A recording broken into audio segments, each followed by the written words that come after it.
Maitei mbo'ehára, maitei changirũnguéra mba'éichapa peime ko árape. Chaime porãiterei ha añe'ẽse mbykymi peẽme pe Guarani rembiasakue rehegua ko árapehína. ¿Cómo pasó el guaraní de la oralidad a la escritura? Ha jaikuaaháicha mavoi heta ohasa'asýva'ekuéko ñane ñe'ẽ.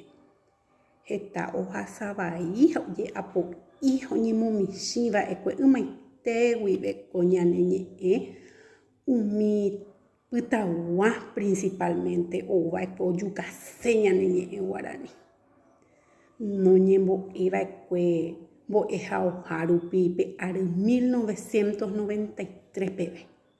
Ha katu upe rire ary 1994 guive mediante Reinaldo de Kut La Rosa upe ary guive oñepyrũ omba'apo mbarete ñane ñe'ẽ rayhupáre ha oconsegui ha'e pe ary guive oike hag̃uápe ñane ñe'ẽte Guarani mbo'ehaoha rupi.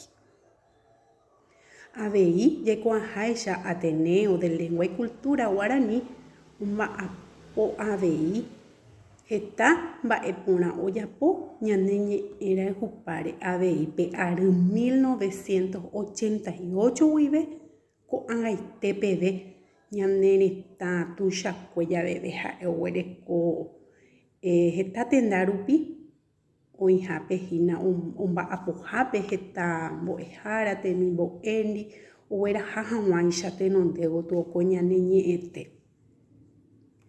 Ha péicha ko árape amohu'ãhávo che rembiapo ha jerurénte rovetéape ikatuhaguéicha ñañeha'ã hag̃ua oñondivepa ñamopu'ãpu'ãve ára ha áranteko ñane ñe'ẽ Guarani anivéma hag̃ua ymaguaréicha oikojevy.